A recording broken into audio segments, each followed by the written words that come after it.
What would happen if you took a timid divorced man and dragged him into the biggest underground fighting pits the world has ever seen? That's exactly what happened to Kazuo Yamashita. Blood, violence, even death. He ends up seeing it all. It all started while walking home one day. Kazuo happens to stumble across two men walking into an alleyway. Unable to tame his curiosity, he discreetly follows them to see if they're about to fight. That's when we meet the huge man Shigeru Kamada and a hooded figure. Kazuo exclaims that Red Jacket doesn't stand a chance due to the ridiculous size difference. However, Red Jacket makes a fool of his opponent and defeats him without even taking a scratch. The winner walks away, without even acknowledging Kazuo. Out of sheer instinct, Kazuo asked for his name. He responds, Oma Tokita, and asks if Kazuo wants to fight. After declining, Oma walks away disappointed. In the face of overwhelming masculinity, Yamashita felt he had no other choice but to spread his seed for the first time in 15 years. His short-lived high is gone by the next day, where we see Kazuo apologizing to his boss who is constantly making his life hell. Kazuo dreams of being strong like Tokita and demanding the respect he deserves. That's when Yamashita is suddenly summoned by the chairman. Terrified, Yamashita is wondering what he's done. That's when the chairman, Nogi Hideki, asks what's the best way to resolve a conflict, and explains that in the olden days violence was getting out of hand. So it was one day decided by a kid that any conflict should be resolved with one-to-one combat to the death. The chairman further explains that tradition still lives on today in the form of Kengan matches. Their fighter, however, was recently defeated, so the chairman recruited the person who defeated him. In walks Oma Tokita. The chairman tells Yamashita he will be Tokita's caretaker. Upon trying to talk Tokita out of this crazy situation, Oma simply replies, "Let's get food." Kazuo visits Oma's house the next day. After drooling over Tokita's body for a bit, they're interrupted by some hooded men. Yamashita warns Oma that this guy is no joke and is Ivan Karev, a famous kickboxer from Russia. These men are here to ensure Tokita misses his next match. After dodging every hit, Yamashita warns Tokita that Ivan's signature move is his deadly high kick, which Oma counters with a filthy kick to the man Jules. Refusing to give up, the second hooded man pierces his neck for being useless. The hooded man explains his name is Rihito, and he will be his opponent in Tokita's first Kengan match. Upon meeting their opponents, Yamashita learns that they are fighting for the rights of a construction site for a building worth around a whopping 100 billion yen, an amount Yamashita can't even begin to fathom. Finally, we have our first Kengan match. Waiting diligently for an opening, Oma was the first to move just slightly and lands the first blow. Rihito, however, moved into the punch to soften the blow. Tokita still has a clear advantage. As it seems Tokita is about to win, blood sprays from his arm. It's explained that Rihito's pinching strength is so abnormally strong that he can rip the flesh off his opponents by simply slashing his fingertips. Razor's edge. The crowd are familiar with this move, and Tokita realizes Nogi didn't warn him about it on purpose. Rihito warns Oma to give up, explaining that Rihito was born with superhuman powers. Tokita walks into Rihito's personal space, realizing that without enough space to swing, Tokita can negate the effects of Razor's edge. Oma begins to show his specialty, the ability to control the flow of power perfectly. He redirects the direction of every swing Rihito throws, swaying him around like it's a tango. One stomp to the face later, and Tokita is announced as the winner. The next episode, we immediately jump into the next Kengan match. Here we see Tokita versus the absolute beast, Jun Sekibayashi, weighing in at 311 pounds and 6'5", a top-tier professional wrestler. Sekibayashi warns Tokita not to lump him in with the others he's fought so far, saying he himself is a true warrior, only to immediately get slumped in the jaw. Tokita remarks that he talks a lot for a warrior. Sekibayashi apologizes, stating that talking is a big factor in the profession of wrestling before arm-whipping Tokita to the ground. Kicking Tokita into a car, Sekibayashi explains that Tokita has the option to run while wrestlers have a duty to face everything head-on, including blades and bombs. God knows what kind of wrestling matches this guy is participating in. Tokita responds by pinching Sekibayashi's arm and laughing when he runs away from the pain it caused. Oma begins to control the flow of power again and gains an advantage, but Sekibayashi reveals that wrestlers are also great actors and begins slamming Tokita into the concrete time and time again. Upon hearing someone heckle Tokita, Yamashita becomes a man for the first time and demands him to take it back. Unconscious, and having his back broken, Tokita resorts to his overpowered trump card, the advance. Suddenly, Tokita regains consciousness and escapes Sekibayashi's grasp, dislocating his fingers in the process. A terrifying facial expression rests on the face of Tokita. Suddenly, Oma begins relentlessly pounding on Seiki, pushing back an opponent over 100 pounds heavier. The crowd get excited, but Yamashita is worried,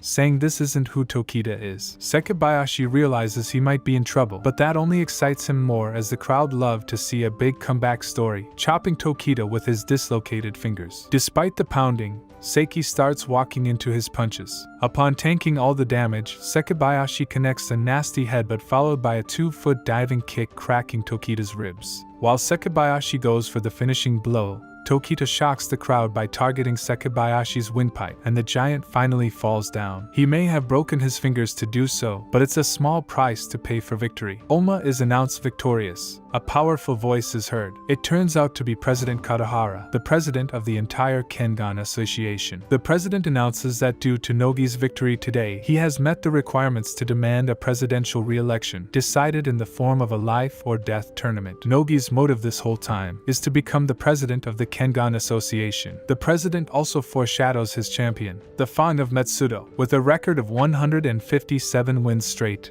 and no losses. This announcement excites Tokita greatly, as he's praying for a certain man to show up, the man who killed his master. At the start of the next episode, we see Oma grasping the chairman by the neck. Nogi has decided to not select Oma for the tournament. His broken bones mean he's in no condition to fight. In comes their new champion, Hatsumi, who makes a complete mockery of Oma. While Hatsumi dodges every single one of Oma's strikes, Akiyama explains his record of 39 wins, 15 losses. Hatsumi corrects this by saying he overslept 9 times, skipped them 4 times, and the last 2 it simply slipped his mind. Oma's rage is boiling and he uses the advance again, but Hatsumi isn't remotely phased. Hatsumi exposes that Tokita is using the Nico style, which strikes a nerve with Oma. Nogi stops the fighting and adamantly explains again that Tokita will not be fighting for the Nogi group. He will, however, be fighting in the tournament. Nogi's plan is to make Yamashita form his own company and enter the competition with Tokita as his fighter. Yamashita wants nothing to do with this, and on the brink of refusing, Tokita accepts in his place. Unable to decline Tokita, Yamashita is now president of his own company and participating in the tournament. To gain his membership to the Kengan Association, a preliminary match is required, which Tokita makes incredibly quick work of. A member of the crowd is surveilling the fight and giving a video feed to someone who is actually revealed to be the son of Yamashita, who hasn't left his room in a decade. He has been working as a shadow leader for a big company this entire time. He calls the president of his company to tell him they will be hiring someone from the Kure family for the tournament, a heartless family of overpowered assassins who will do anything for money.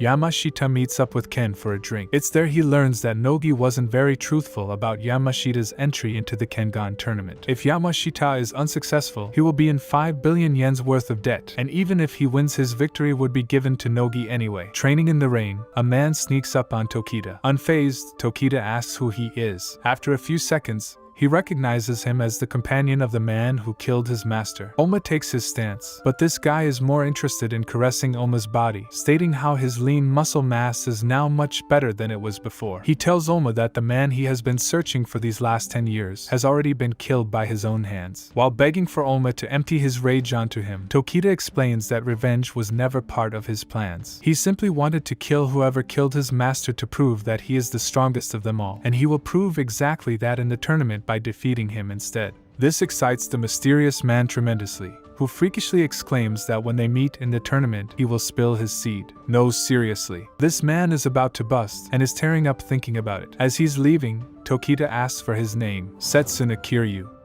The second Setsuna is gone, however. Oma breaks character and erupts in reaction to hearing that the man he's hunted all this time is already dead, and vows to kill Setsuna instead. After reaching the boarding phase for the Kengan tournament, we find that the fighters are split into 2 groups, those with invitations and those without. Those with invitations are accustomed with a lovely yacht, while those without have to board this raggedy-looking thing. On top of that, the presidents without invitations are separated from their fighters. This is when they realize it almost looks like an arena, and it's exactly that. The people without invitations begin their preliminary match, and are forced to fight until only 5 fighters remain. It's Rihito again, and the fighters use their 5 combined brain cells to try ganging up on the strongest fighters to get them out of the way early. This obviously fails miserably. But here's our new challenger, Jerry Tyson, 32-year-old American martial artist. He moved to China to learn the ways of Chinese Kenpo, and wondered why they imitated animals when humans have already surpassed them. Why not imitate something stronger? like weapons, more specifically missiles, and so he perfected the art of imitating a rocket, wiping people out left and right. Tokita very simply redirects him into a wall which Jerry bounces off, gaining momentum. But now Tyson is accidentally charging towards Akiyama, who was trapped in here mistakenly while bringing Tokita some water. Tokita is forced to use another technique handed down to him from Nico, which makes his body indestructible. As the contestants fall, we're left with our final 5 in less than 15 minutes after the preliminary started. The winners are brought through to the president for a speech, where one winner named Hazard is furious with the discrimination between fighters. Getting a bit too big for his boots, he is Saitamaed off the boat by a bodyguard. Thanks to his suicide, there are now a perfect 32 contenders left to begin the knockout stages,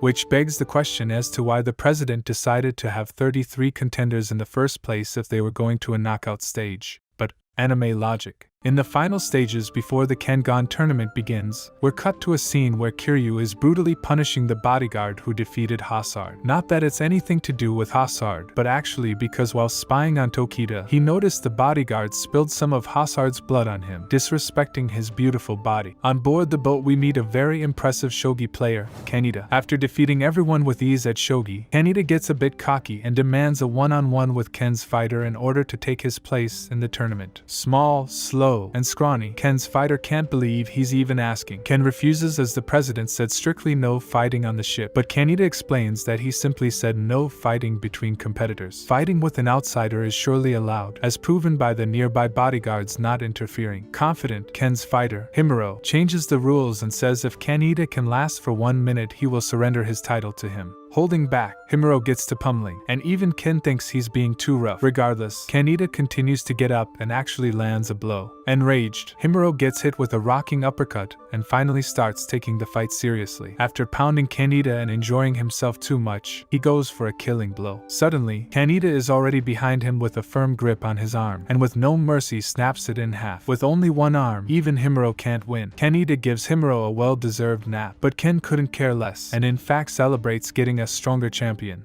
The eve of the tournament is here as several strong fighters gather and travel to the island where the brackets will be decided. On the ship, many fighters are being forced to drop out by fighters under the orders of Hayami Katsumasa, but not all the individuals are too weak to give up. Elsewhere on the boat, Oma and Rihito are getting scolded by Nogi's assistant, Akiyama. She's furious that Oma was allowing all these girls to approach him despite him having no say in it. But suddenly, they are attacked by a hooded individual. Although Oma is able to easily evade the swift attacks, he can't land any of his own. Suddenly he stops, as he realizes the individual is a girl, who reveals herself to be Kure Carla, and without hesitation demands to have Oma's babies. She explains she desperately wants to create the strongest offspring known to man, and knew Oma was strong at first sight. Caught completely off guard, and realizing she's clearly quite young, the situation turns out to be too much for him as he blitzes off. Disappointed, she returns to her grandfather, the head of the demonic Kure family, and tells him that she has a crush on Oma. Safe to say the grandfather was not very pleased at all. The night concludes, and by dawn,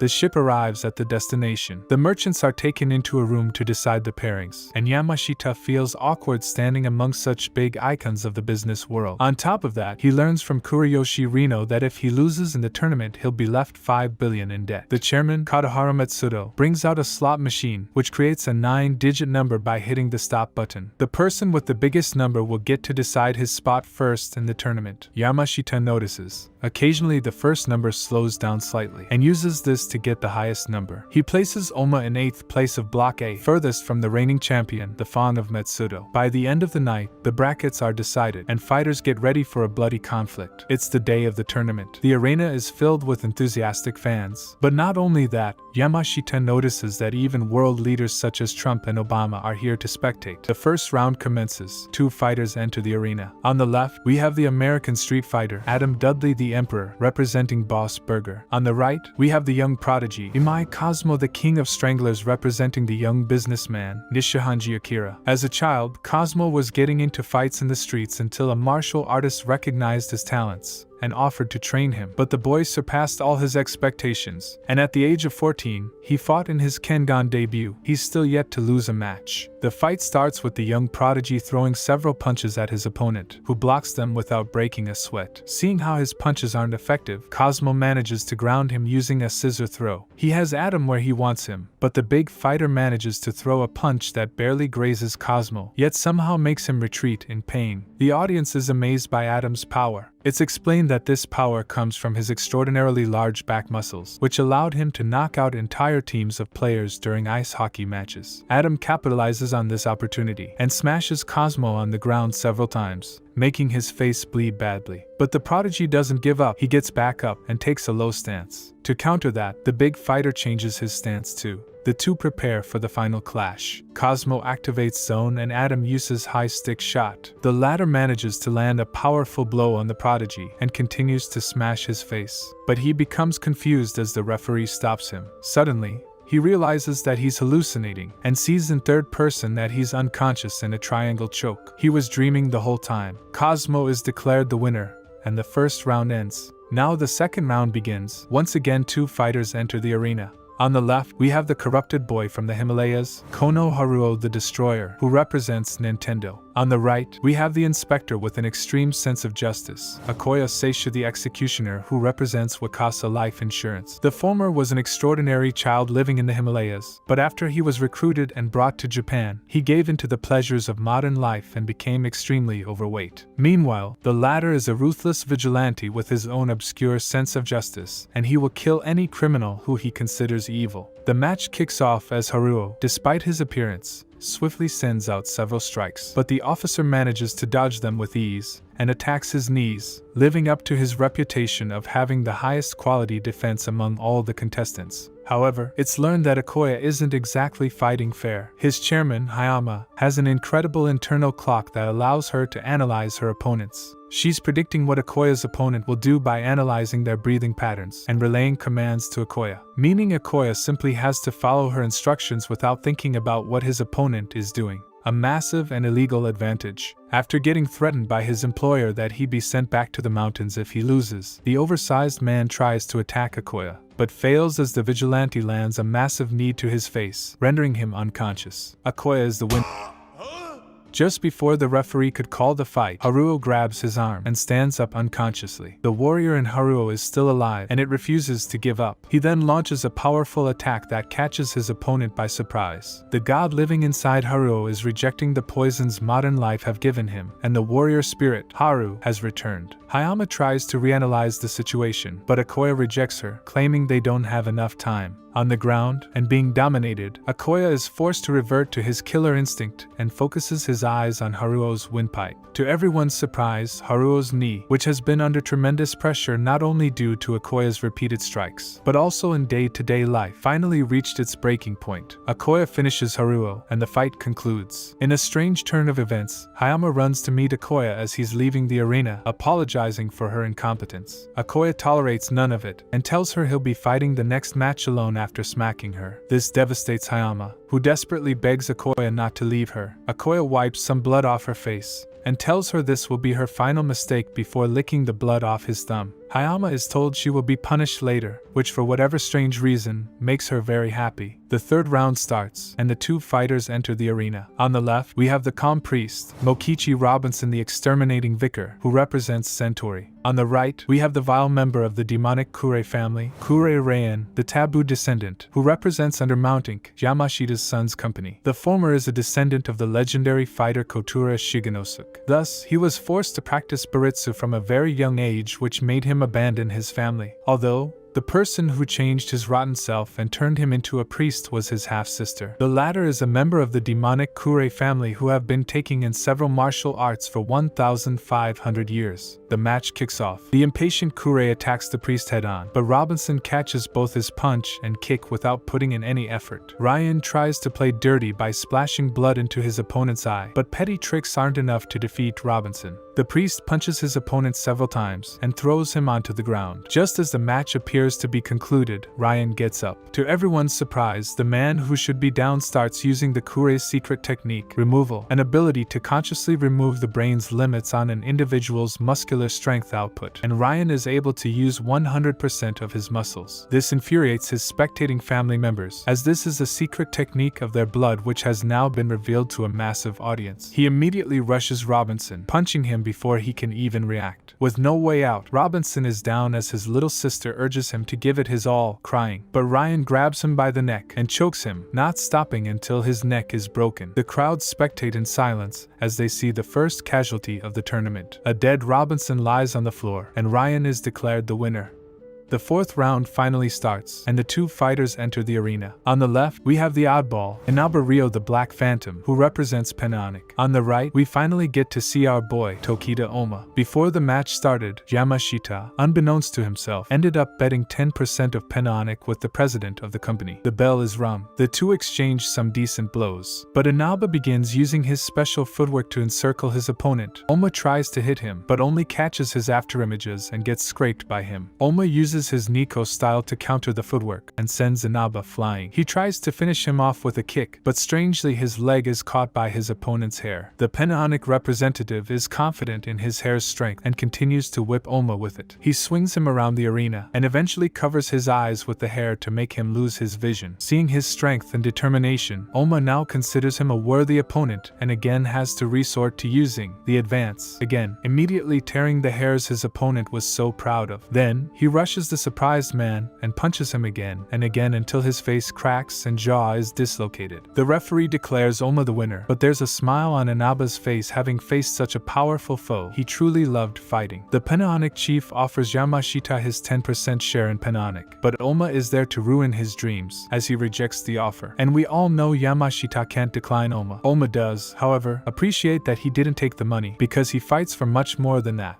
Elsewhere, a doctor, Hanafusa Hajime, finishes his surgery on Robinson, and he's somehow still alive. Meanwhile in the arena, the fifth round starts. Though, it is quickly concluded as the longest-serving active affiliated Kengan fighter with the highest win record, Wakatsuki Takashi the Wild Tiger defeats his opponent in a single punch. And the sixth round between Sawada Kizaburo, the Bird of Darkness, and Julius Reinhold, the Monster, ends abruptly as well. That is due to Sawada's employer getting threatened by their opponent's men who work for Hayami Katsumasa. Sawada challenges the men who have threatened their employer, but they quickly realize reality, as Julius, his opponent, defeats him with ease and breaks his leg. They even try to break the second one, but Yamashita walks in and the mood is ruined, although that saves Sawada's life as the rest retreat. The seventh round soon starts. On the left, we have the legendary mercenary, Mutiba Gizenga the Genocider. On the right, we have another one of Hayami's pawn, Meguro Masaki the Crying Man. As soon as the match starts, Meguro pushes his opponent onto the ground who tries to escape, but has to resort to gouging out one of the monster's eyes. In counter, Mutiba has both of his gouged out too, but fortunately for him, he's been blind from the start, which kinda makes you wonder why he was watching the TV earlier. It's revealed that Meguro is a beast who thinks of pain as pleasure. Since that's the case, I don't even want to know what he felt next when Matuba grabbed and crushed his manhood. Thus, the bloody brawl continues. Eventually, this hideous fight is concluded in a truly disgusting fashion. Mutiba not only breaks the neck of Masaki, but then proceeds to shove his fingers through the open eye socket and into his opponent's brains. Mutiba is announced the winner, living up to his vile infamous reputation. Reminiscing on his master's last words, Tokita announces that he's once again going to bed due to exhaustion. Hanafusa, looking at some medical reports, reveals that Oma doesn't have much time left. His technique, the advance, is quickly killing him.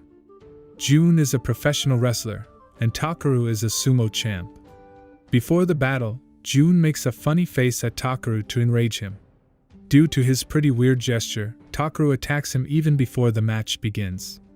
When the match officially begins, Jun counterattacks with a powerful suplex. It's a mindset of Jun's to let opponents beat him until they become exhausted, at which point Jun will attack. As a result, he allows Takaru to beat him, and Takaru corners him with constant whacks.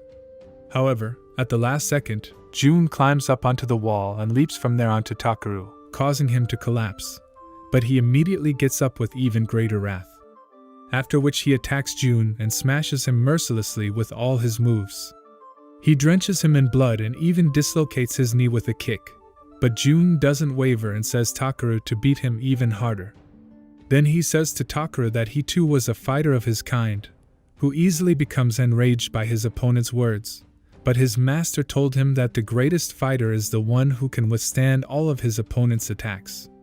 He provokes Takara further, stating that sumo wrestlers are nothing more than a piece of shit.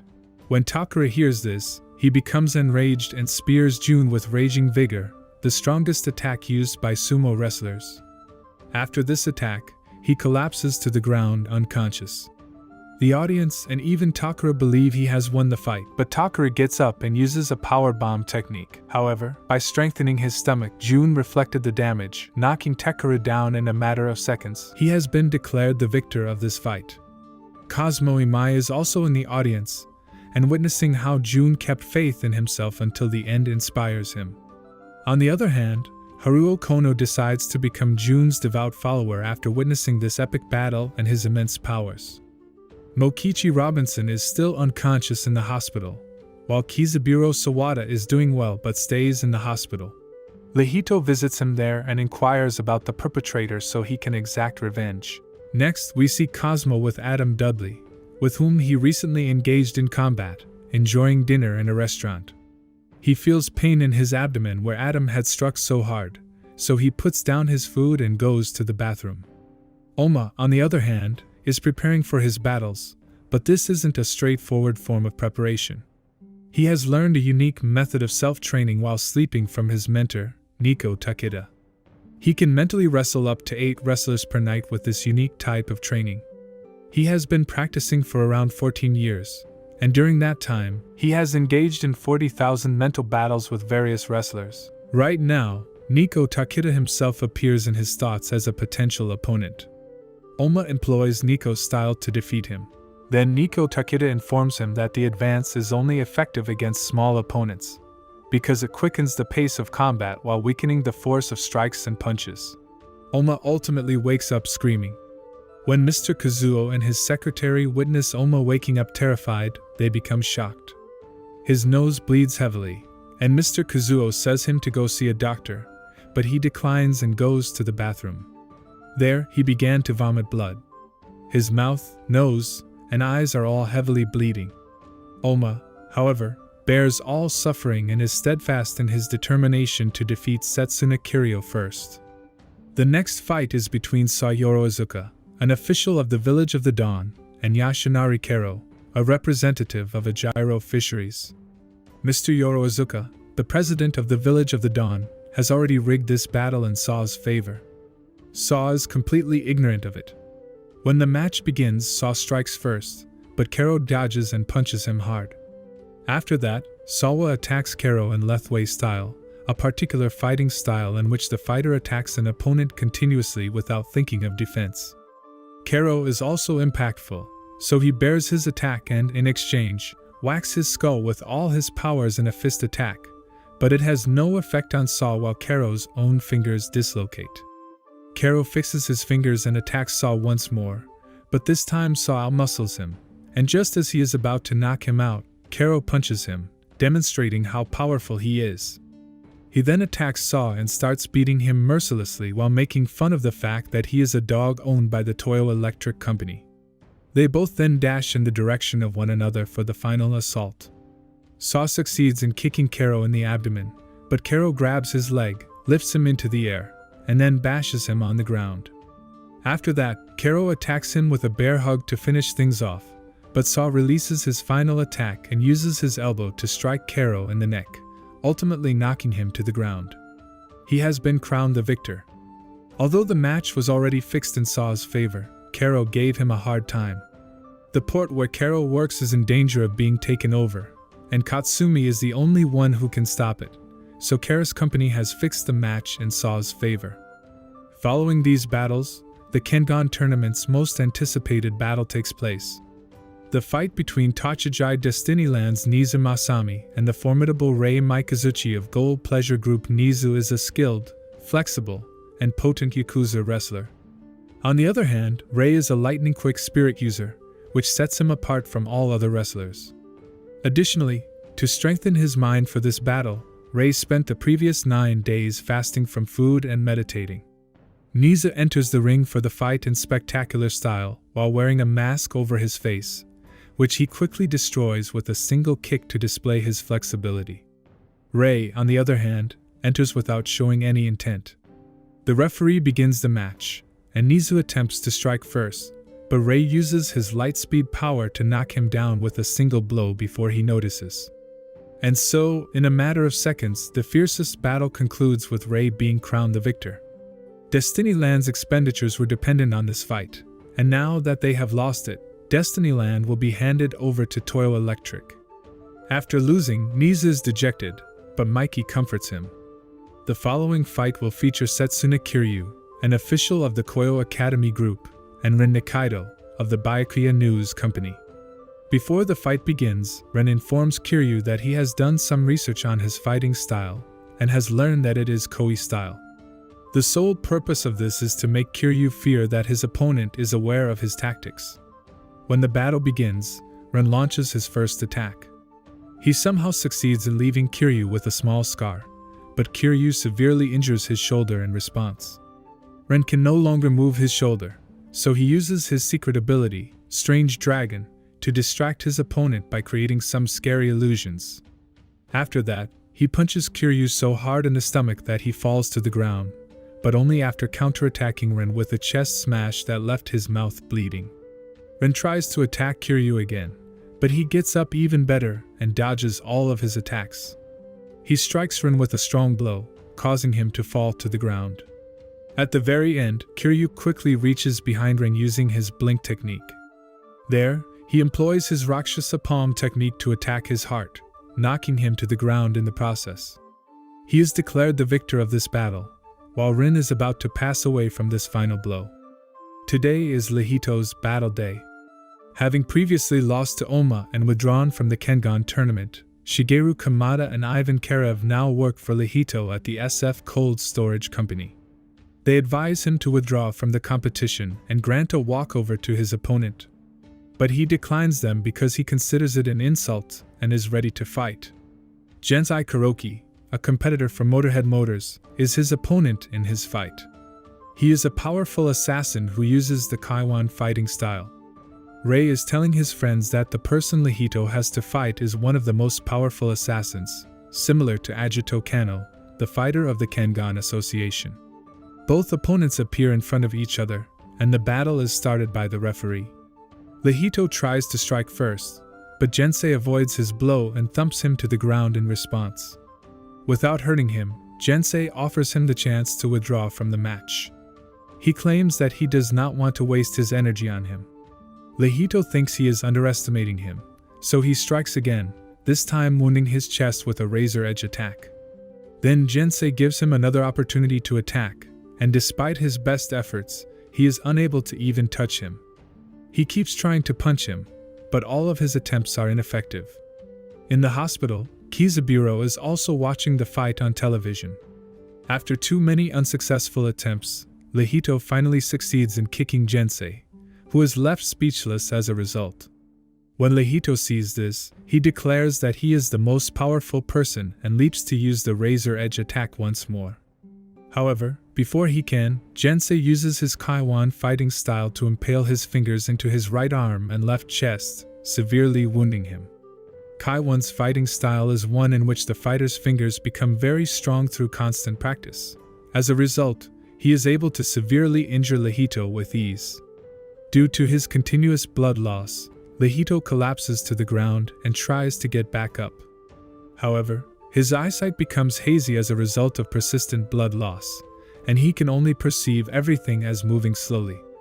He somehow manages to get to his feet and launches a super punch at Gensei as he jumps toward him. However, he now awakens in a hospital bed, severely injured. Naoya Okubo is sitting next to him. He inquires about the outcome of his fight, to which Naoya replies that he lost it at the decisive moment after taking a devastating punch from Gensei and falling down on the spot. As soon as Rihito leaves the room, he starts to cry as he recalls the promise he made to Kizaburo. The scene then shifts to Nogi Group CEO Nogi Hideki, who sends assassins to his opponents to threaten them to give up before the fight, but his plan fails. It is now a fight between Hatsumi of the Nogi group and Takayuki Chiba of Yashitake Real Estate. Sin enters the ring of combat in a formal way, but Chiba makes a surprise appearance while dressed as an old guy. After that, Chiba takes off his robe and tells Sin that he is referred to as a man without a face. It's because he can transform into anyone he sees. Chiba transforms into another fighter in the audience to illustrate his abilities. Sin recognizes that, based on his posture, he must be a boxer, but the very next second, he alters his stance and transforms into a different wrestler. Confusing Senator, then Chiba reveals his true face to him and explains that he can precisely copy anyone's moves as well, but he must first see him.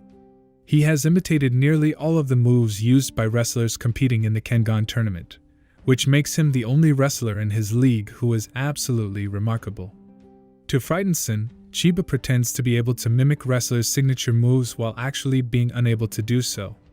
The fight is started by the referee, and Chiba attacks Senator. He uses moves from various characters, but defeating Sin is not an easy task, and he dodges all of his attacks expertly.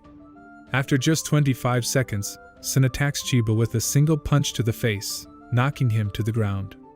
The fight lasts only 26 seconds, making it one of the quickest battles in the Kengan tournament. Sin has been crowned the victor of this match. As Nogi had sent assassins to threaten the opponent's president before the fight, he approaches Nogi and warns him that he knows he had sent assassins. He continues by saying that he will file a complaint against him and the assassin, and in exchange, they will both be expelled from the Kengan Association.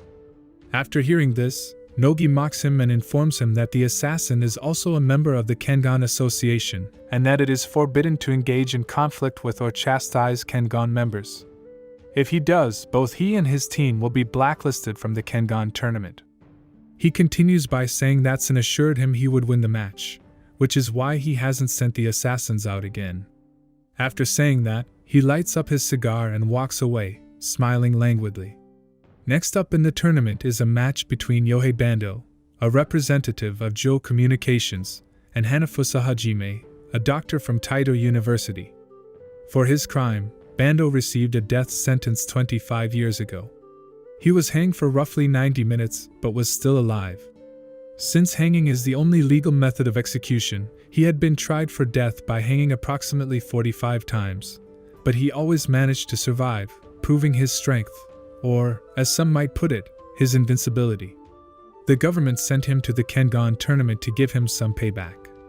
As soon as the fight begins, Hajime hits Bando with an assault resembling the Chin Na. In this particular attack, the attacker targets the opponent's acupuncture points, and if successful, only one strong strike at an acupuncture point can cause the enemy to fall to the ground. Hajime, however, repeatedly strikes Bando's acupuncture points, but he never succeeds in striking the right point with sufficient force. After several failed attempts, he attacks Bando's neck in an attempt to knock him out, but his own fingers are severed, revealing how strong Bando's neck is and why he has survived all of his death executions. Now it is clear that Bando's neck is much more flexible than he initially thought. Seeing Hajime mystified, he demonstrates some more of his flexibility to horrify him. Hajime then launches his final attack, drawing the sword that he had crafted on his hands from the bones of his legs. Since bones are a part of the body, he is permitted to use these swords, and he once again attacks Bando. He continuously swings his sword at Bando, overwhelming him. Hajime stabs him in the stomach with his sword to knock him out completely. However, Bando suddenly knocks him down by striking his head and breaking his neck bones. As Hajime is now unconscious and appears to have passed away, Bando is announced as the winner. Robin's sister is devastated by Hajime's passing. In the meantime, their head coach approaches him and heals his neck bones, causing him to regain consciousness immediately. When Hajime regains consciousness, he informs his friends that even though Bando has won the battle, he will soon pass away because he stabbed him during the fight and his bones were embedded in poison. Exactly that occurs, and Bando passes away in agony. Gaolang, representing Yazu Trading, has started the match with Swakichi Kaneda, representing Jinokuniya Bookshop. Despite being rivals for chairman, Kazuo and Ken exchanged beers before the battle. Kaneda is a mediocre foe in Gaolang's opinion. Gaolang engages in a series of blows at Kaneda as he advances. In stark contrast to others who came before him, he can't seem to read Gaolang. By deflecting the blows, he only takes minimal damage each impact relative to the force applied to him. Kaneda is struck square in the stomach and falls to the ground. Gaolang thinks Kaneda is a more difficult foe than he thought as he departs.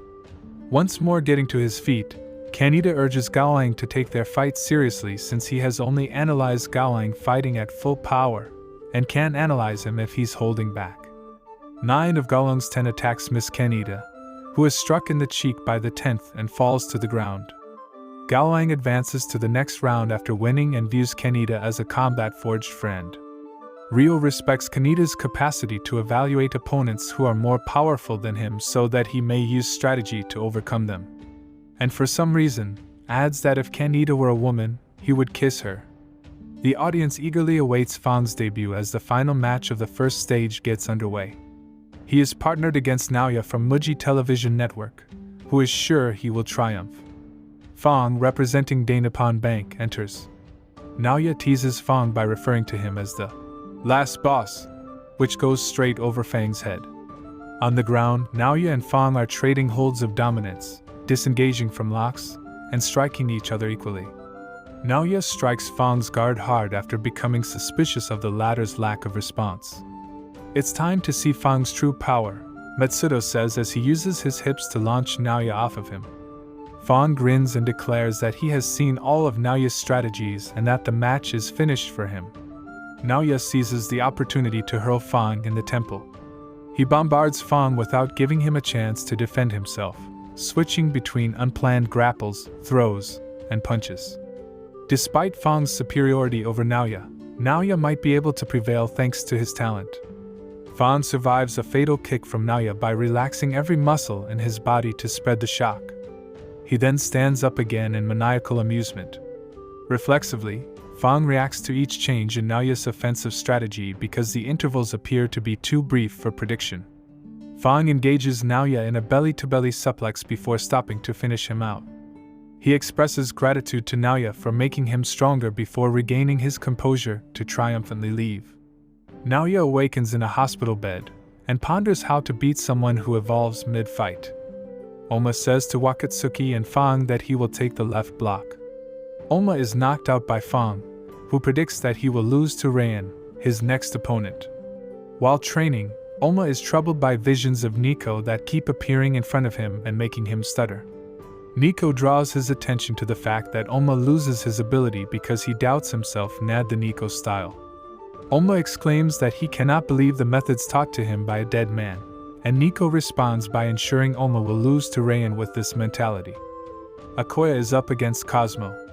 To everyone's shock, Imai takes an upright stance despite usually staying low for grapples.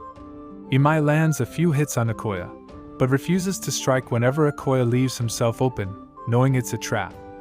Hayama gives Akoya the order to adopt a position akin to Fang's, anticipating each of Imai's actions and having Akoya deal Imai a barrage of shattering strikes. Imai will gradually lose his energy thanks to Hayama's strategy. Imai, however, baits Akoya into his zone and performs his signature triangle choke. For the first ever time, the zone was unsuccessful as Akoya's arm is preventing the choke. Akoya had prepared to counter the zone by switching attacks the same second Imai activated it, but Hayama's signal was delayed. Akira says that he had been listening in on the radio conversation between her and Akoya. He insists that Hayama and Akoya step down since their reputations are at stake, but in the arena it looks like Imai is on the brink of victory either way. Over the radio, Akoya informs Hayama that the previous mistake was her last. Imai's arm gets torn open. While making sure he can still move it, Akoya goes straight for his eye. Moving more viciously, Akoya gets hungry and bites down hard on Imai's thigh. Hayama clarifies that her goal is to keep Akoya from descending into a deadly rage rather than teaching him how to win. Imai's thigh is bit off by Akoya, who then spits it out after chewing it up. Cosmo, unprepared for such brutality, begins trembling in fear. Pinned to the ground and unwilling to fight such a demon, he shouts that he'll surrender. Akoya, however, rams his arm into Imai's mouth to prevent him from doing so. The fight descends into a public torture session, with Akoya piercing his thumb between Imai's ribs to break them one by one, believing he's purifying Imai's soul in the process. Imai passes out during the pain only to be startled back to consciousness by a punch to his broken ribs. Despite wanting to, the referee cannot stop the match as the stakes are far too high for him to make such a call without clear communication from the fighter. Fading in and out of consciousness, Imai is visited by his instructor, Mitsuyo Kureishi. Mitsuyo inquires about his motivation for fighting, and Imai simply says because he enjoys it and wants to surpass him one day. Mitsuyo says with the mentality of enjoying fighting, he will never be able to do so. Imai snaps and locks his jaw onto Akoya's arm. Unfazed, Akoya suddenly dismounts. While biting him, Imai also went straight for Akoya's manhood. Imai has come to the realization that his struggle for survival has no moral implications. He battles to prevail. Akoya is confused at the sudden change of Imai's mentality. Still babbling on about justice, Akoya lifts Imai off the ground by the neck, only to have his eye poked out by a kick to the face. Imai runs out of Akoya's vision, and in doing so tricked him into charging at the ref. In an instant, Imai has mounted his back and locked him in a choke. Akoya doesn't give up and proceeds to slam Cosmo into the wall time and time again, eventually smashing him into the ground. Akoya goes for the final blow on Cosmo's lifeless body, and Cosmo has perfectly deceived him into his zone.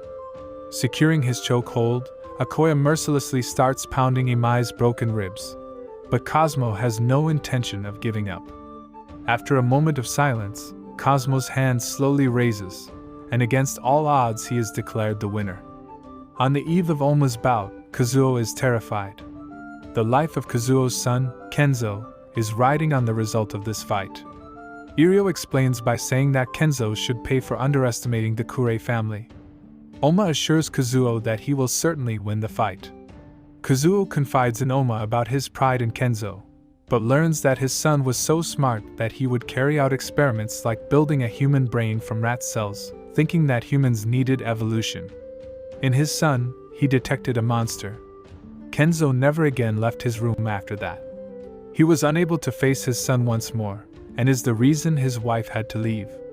Scolding himself for being such a weak man, Kazuo begs Oma to win this fight so he can make amends. At Kazuo's house, we see the Kure family disguised as police officers, attempting to force their way into the building. The match between Raian and Oma begins.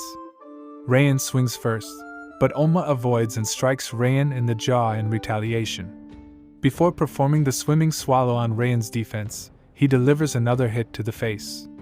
Although Oma has come a long way since his first bout, Raian still manages to knock him to the ground.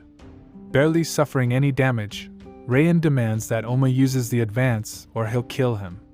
Oma's tactics are easily redirected by Raian, who declares out loud that he knows Oma hasn't mastered any of them.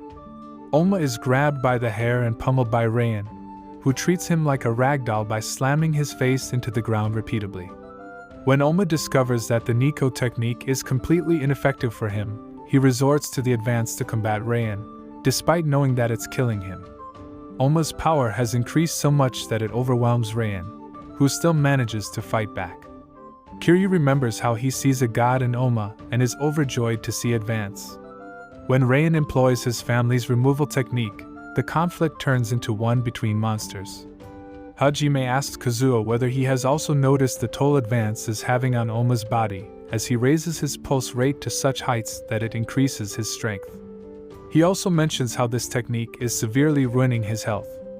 Kazuo desperately tries to get in touch with his son in the hopes that Kenzo will flee and he can forfeit the match. Kenzo, though, is already in the Kure family's custody. When Kazuo gets back to the ring, he discovers Oma lying motionless on the floor. Kiryu cries out from above that God cannot be slain and exhorts Oma to stand up once more. The referee tries to conclude the match, but Raian threatens to kill him. Nico pays Oma a visit and advises him to build up his strength without using advance. Kazuo pours his heart out to Oma, not just for his son's sake, but also the guilt he feels pushing Oma to fight for his sake despite the toll it puts on him. Kazuo bows and makes it known that Oma is a hero to him. Oma slowly gets to his feet once again, claiming Kazuo is too loud. Thanking Kazuo, Oma re-engages with Raian with conviction. Raian is able to free himself from a neck lock and throws Oma over his head. But this doesn't slow Oma down as he finally starts employing his own unique Nico style, which differ from the techniques Nico taught him. Before vanishing, the ghost of Nico grants Oma permission to carry on and further develop his style. Kazuo deduces that Raian is no longer able to employ his technique and is therefore in a similar situation to Oma. Oma, with his new techniques, lands a critical strike to the neck, making Raian lose consciousness for 0.14 seconds. He goes all in and smashes Raian into the ground. Seeing Raian still regain consciousness, he begins brutally pummeling him, so badly in fact that the referee had to stop him and pull him off. Oma is victorious. The audience is silent. Rushing into the arena to celebrate his triumph, Kazuo embraces a bloodied Oma. Kazuo is instructed to call Oma's son after Oma rejects all attention. Kiryu is furious that Oma has adopted Nico's approach and desires that Oma become the terrible god that Kiryu believes him to be. We're cut to a scene of Kazuo apologizing to Iryo. Iryo tries to intimidate Kazuo by declaring that his life is in his hands. But Kazuo responds by explaining that the Kure family would be destroyed if he did anything. He flaunts the fact that he is automatically uploading their communication so that everyone would be aware if Iryo broke his word. Despite trembling, Kazuo stands his ground for once like a man. Iryo cancelled the order, remarking that Kazuo and Metsudo are comparable in his eyes. Carla declares that Oma is her spouse-to-be and celebrates his win by stripping off all her clothes in public. She sets out in pursuit to find him, determined to become pregnant by him. Finally, Kazuo is able to reach Kenzo by phone. Oma is chastised by Akiyama for sneaking out of the doctor's chamber.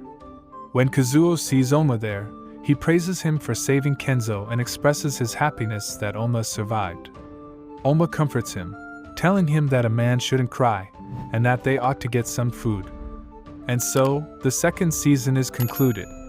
Oma is through to the semifinals where he will face the wounded legend Imai Cosmo. It's gonna be tough deciding who to root for in that one. If you enjoyed, be sure to subscribe to the channel. Thanks for your support.